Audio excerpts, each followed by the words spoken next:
I'm going to keep typing or something. My phone's getting Yeah, a little that outdated now. mine is up also like that, and Huh. I wanted to get rid of it so I could go full screen. Yeah, it's not allowing me to do it either. Okay, well let's talk. You have a piece of property in Yes. Vail. Okay, Uh, so Go ahead. I kind of I've had a little bit of a restructuring. I actually have an S Corp, the real estate investment, High Mountain Investments. And what we're doing is we're acquiring real estate. I've got a lot of interest from angel investors in this project. So a lot of large investors. It's my project's almost like kind of backwards from most startups because a lot of startups start with small friends and family. Because of where I'm at and partly because of the housing crisis of where we're at. I rewrote my business plan to include housing for our employees, and it's become necessary, unfortunately, as a business owner in this valley, because bedrooms this winter are now going for $1,400 a person a room. Woo! Now, is Yeah, that condo or home? that's condo $1,400 a square foot. for a That's room. For a room. So for square one room. footage, I think, is about 300 to 400 in Vail right now. I want to say it's about 400 a square foot. Oh, okay. Yeah, that's okay. That's about right. Yeah, so it's a little, but considering that the average person in this valley only makes about 35,000, of course we have. Is that the Well, median income for a single person? they say that the median income in this valley is about 50,000. I would say that most of the people here working in the restaurant industry are closer to about 40, Yeah. 35 to 40,000, And and combined that's families are probably 85. yeah, approximately. I mean, if they were Okay. to be realistic about So the you're working numbers with here. more investors coming in and buying your property. Yeah, so we've got people coming in that are going to be buying the properties for us. Now, the reason why this is able to do that with that S Corp is because of my LLCs. I'm opening up a cannabis friendly bed and breakfast in Minturn and then a guest ranch that would also be cannabis friendly up by Leadville and Tennessee Pass, close to Ski Cooper. That's about 25 minutes from Minturn. Minturn itself, we took it's 10 minutes to get here to Vail Village. So it's pretty close as far as the proximity to it. Now, the reason that we're doing this is because I actually came from the alcohol industry. I've been invited to study for Master Sommelier, which means, in short, I'm a wine expert. But of course, I do understand that. Oh, yeah. So I've been in the hospitality and service industry for 20 years here between Sun Valley and Vail, Colorado, which is high end, as you can imagine. So everything we do here is centered around hospitality, however. Well, you we have live the and die by wine, it. you have the weed, wine and weed. Yeah, we Insane. do. And food. And really, the experience of our bed and breakfast is more centered around a culinary stay because we're not selling to the public. We don't have to have a dispensary license. We operate on just a special use permit that says that we are allowing it on property. And so that way we can cook with it and offer CBD and THC infusions, plus just using the herb and hemp. Like, for example, hemp flower is very good for you. It's rich with omega-3s, very healthy, that kind of thing. We have the ability to offer that because we're not packaging anything to be sold off property. So our bed and breakfast and our guest ranch are almost kind of more of a culinary experience that you stay at. But of course, in luxurious accommodations that you would expect in Vail, Colorado, for example. I'm going to see if you can't see that there, but that is the main room of the house in Minturn. Okay. So you're in the home now? No, I'm actually in the real estate office that I also worked for. I worked for Coldwell Banker for a while. I actually had thought about getting into real estate myself. I'm pretty well connected networking wise because I've been in ski towns for so long, and I was a ski and snowboard instructor. So I've taught some very prominent people, mostly their daughters. I tend to work well with the tweenies. Anyway, but I'm very well connected. And like I said, I have a unique situation where I have more angel investors at my disposal. So by doing what I did, by splitting the S Corp and the LLC with my projections, we're looking to do a return on investment to buy back all the property, including homes for our employees, within 3 to 5 years at a 50% ROI. Okay. What is your share price right now? For the S Corp, I want to say, I think it's 130,000 a share right now for the S Corps. And like I said, we did. And how many shares how many shares did you issue? I issued 100 at this point because I'm dealing mostly with angel investors. So you're trying to raise $130 million, is that right? No. Oh, I'm sorry. I might be wrong. I'm doing 13 million through the S Corp, and then the LLCs have their own separate startup costs. But we split them off because not everyone's going to be. Hold on a second. No worries. Hold on a second. I apologize to you. I'm driving. This is a wonderful thing about Pitch. I love this app because I don't have to be stuck in my office. I've been on a construction site all day today. Wonderful. And Work I've been, on the move. I'm on the move always. But the nice thing about this is I get to speak to people who need money all the time, and I don't have to sit in my office in front of my screen. Anyways, I just want to tell you that's why. Oh, I lost you. All right. There you go. Okay. Yeah, they have to work that bug out. When you have another call comes in, it pops you off. Yeah, I noticed that. We need it to override that so that calls are just, or maybe have the users. I didn't even think about that. I probably should have set myself to do not disturb. I wonder if that would make a difference. Yeah, you're right. Send Dana an outline with regards to, and I will also do not disturb. That needs to happen because that way the app will continue to work. Exactly. I've got your concept. Obviously, you have an offering, right? Yes. Okay. Do you have my email address? I don't think I do yet. Okay. If you have a non-disclosure, you don't need it because you're public offering. Yes. And you already own it, correct? Yes. Do you own the property? No, we don't own the property yet. That actually, I just actually made the official offer today. Okay. What is your purchase price for the property? That is set at 2.7 million. They said that they would do 2.5, and that includes. What was it appraised for? It appraised at 2.7. It's beautiful, like Bachelor Gulch, Beaver Creek, high end. It's worth every penny. Any type of rehab needed? No. In fact, it's almost turnkey, perfectly turnkey. We'd only need to come in and create a little bit more counter space and add like a couple burners to the kitchen, and we're ready to go. Gas stoves, 10 bedroom, 12 bath, 3 kitchens, which is awesome. Right on the river in Minturn, Main Street, beautiful. Like I said, absolutely high end, everything as you would expect. Like I said, I'm going to try and show you this here. I don't know if you can see that. So you are going to rehab it in some way, correct? Pretty much everything you see comes with the place. So the only thing so everything's been upgraded already. Yeah, everything's ready to go. The only thing that we would need to do is, like I said, maybe add a little bit of counter space to the kitchen. Honestly, once it's purchased, we should be ready to open the doors within 4 weeks or less. It's that turnkey. How much are you figuring for working capital? How many years or how many months of working capital do you have in place to carry the debt service? Well, you're not going to have debt service because you're offering stock. Right. You're going to have no debt then, correct? Correct. So I think the initial investment over at the LLC is a 1.2 million investment just to cover a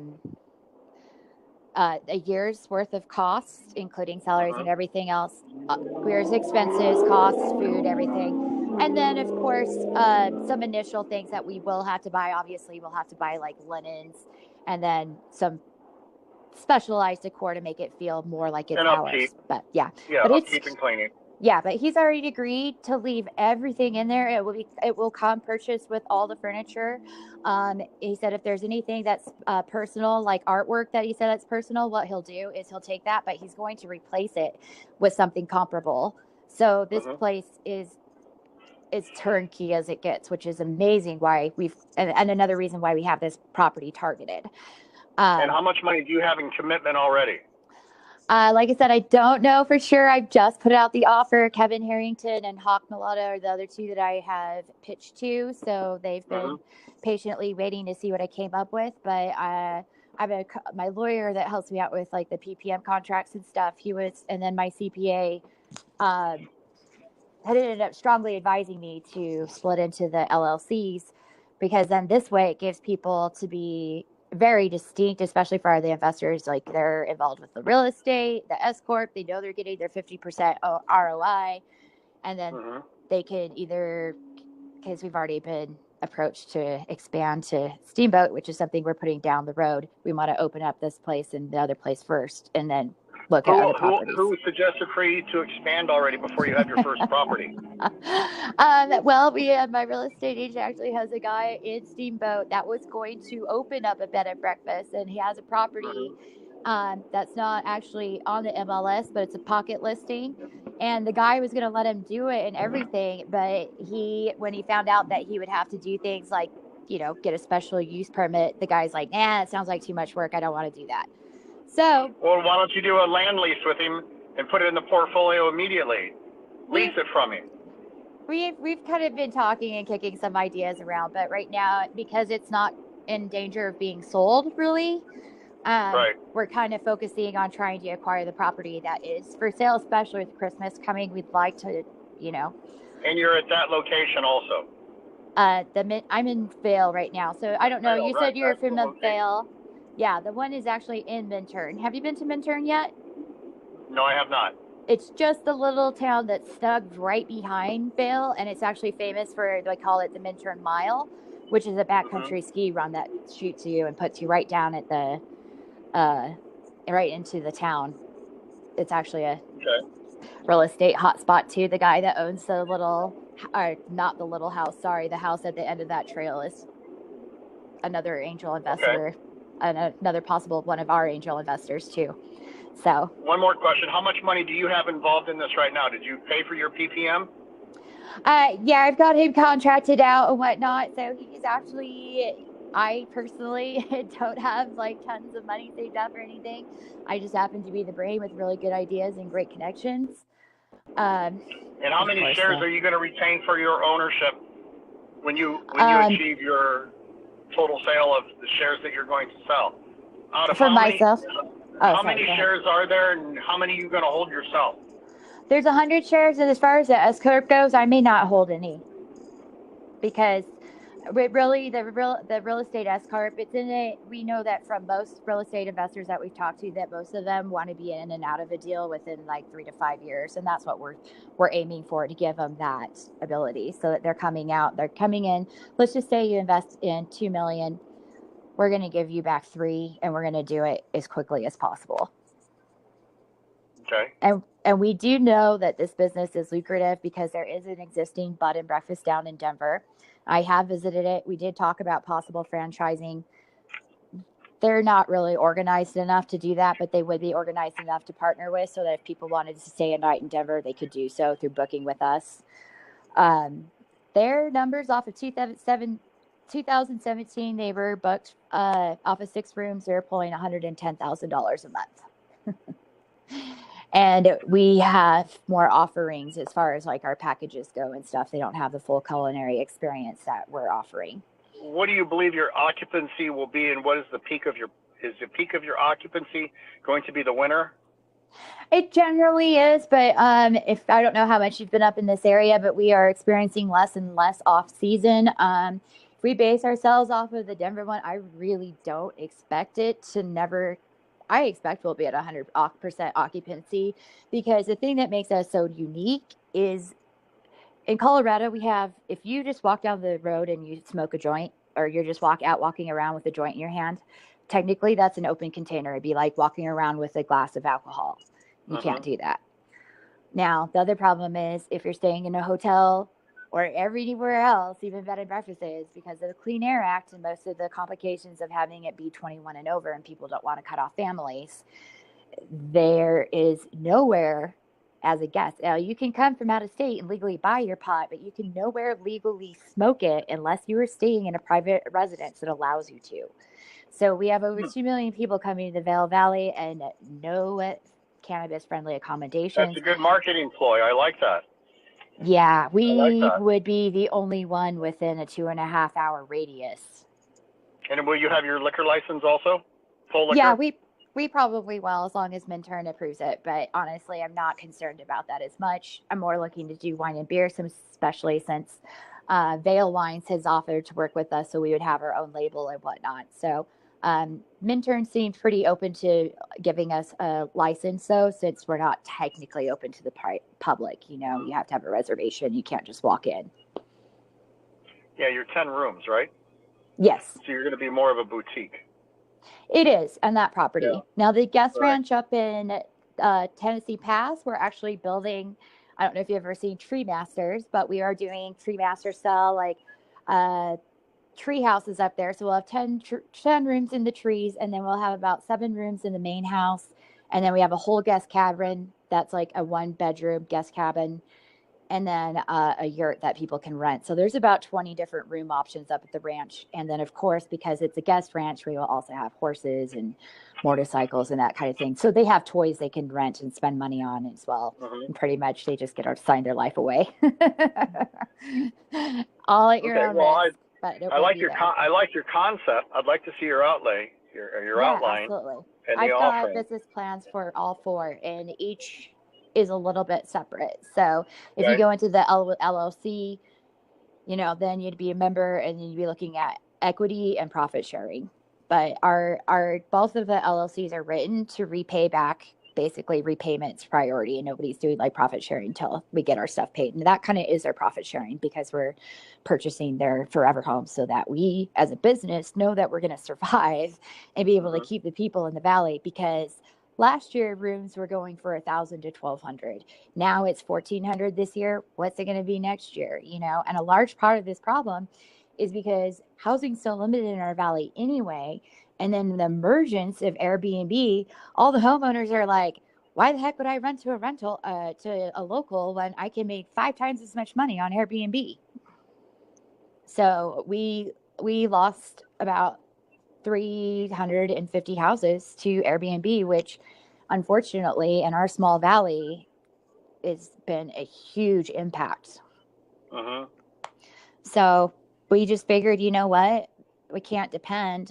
And it's becoming a problem because in the Videl Valley area alone, just this summer, we had 1,600 employee openings in the valley that were not filled. So because of the concentrated amount of wealth and workers trying to live side by side, and Vail just has kind of failed to come up with a reasonable solution. Since we have such a lucrative business in our hand, I'm looking at, $1.5 to $3 million. I think we're going to be closer to the $3 million mark in profit a year just off the Minturn property alone. And then we're closer to $3 to $5 million off of the ranch. Again, I think we're going to be closer to 5 because the 3 million is a low projection.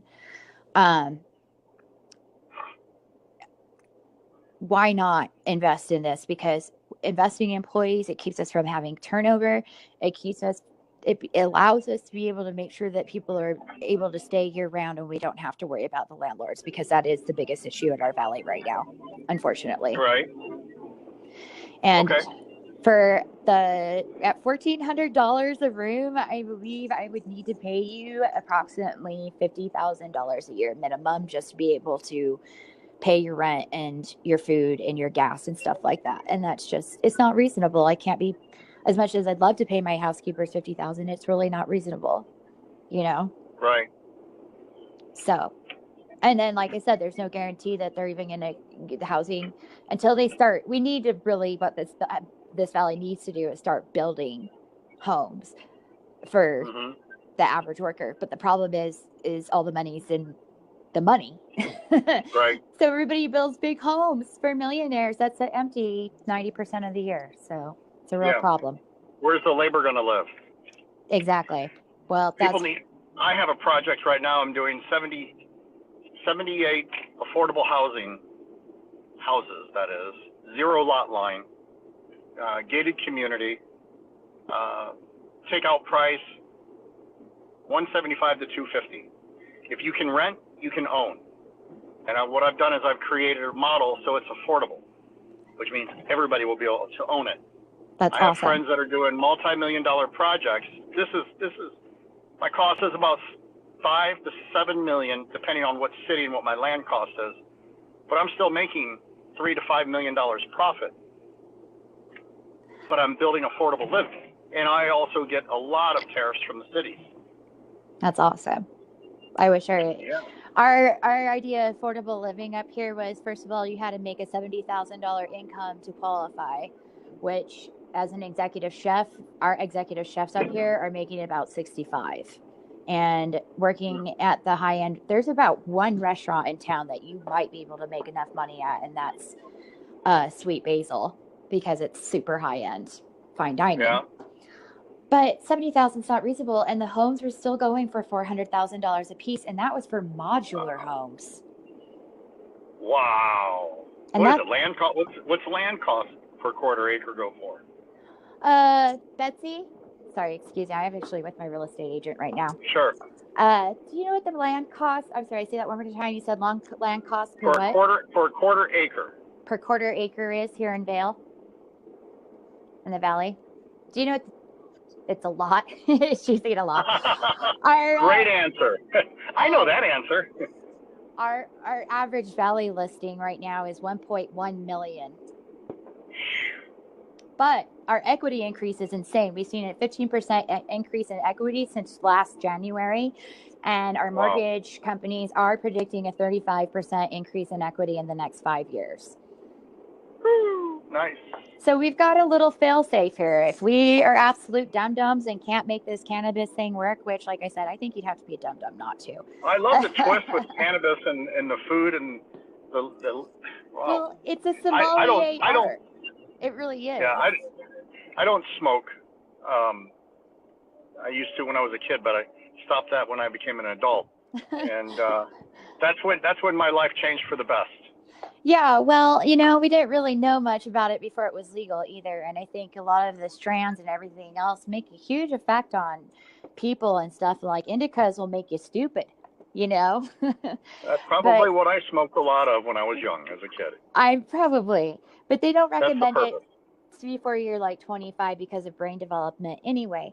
And that's the really cool thing about what we're doing is because we're cannabis friendly.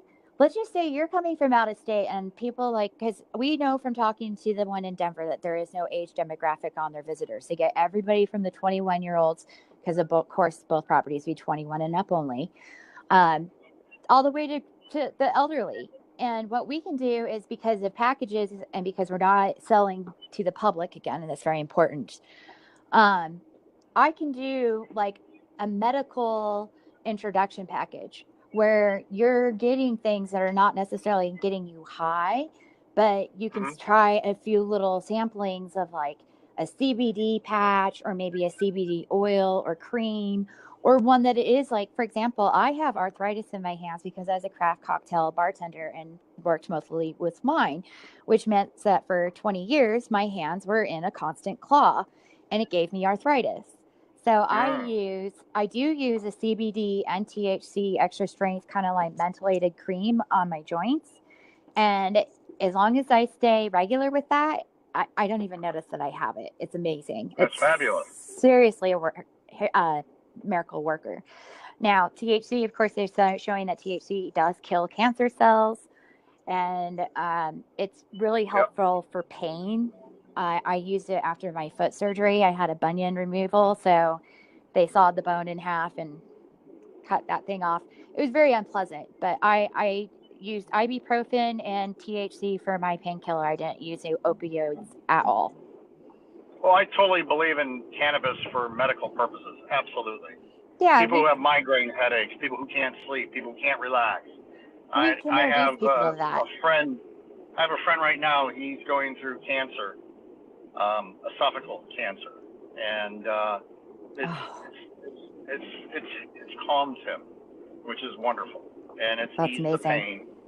Yeah, in fact, he just anyways, I shouldn't get into this. Is being recorded, so it's a good it's a good thing. So you have my email address, or I don't yet. Should I send that in a message? I can send you mine. Yeah, send it to me in a message, and then I'll respond back. Okay, and then we'll go from there. Absolutely, I'll send you forward. Each LLC and S Corp does have their own business plan, so I'll send you all four of them, and then I have financial documents, supporting documents, like a list of all the startup costs and a P&L that shows like a year of what it should look like for each one and all that Sure. stuff. So, yeah. All right, fantastic. Wonderful. I appreciate you. Sorry, I've been on the move all day today. But Not a this is the problem. wonderful thing about Pitch. Yeah, it's great. I love this concept, and I love the app. Yeah, These it's guys, really cool. they've really got something good here, and I really enjoy it. I'm actually standing right above Videl Village. I don't know if you'd be able to see or not, but you can kind of see. We are right in winter. Everyone's getting ready for Christmas out there. Maybe I'll fly out. I know I'm coming out. I'm going to go skiing in February, the end of January. Yeah. Well, you know what? If everything goes well, to see the property. Yeah, I was going to say, right. We might even have it sealed down by then, and you can just be a guest. That would be a wonderful thing. Look forward to it. Thank you very much. Absolutely.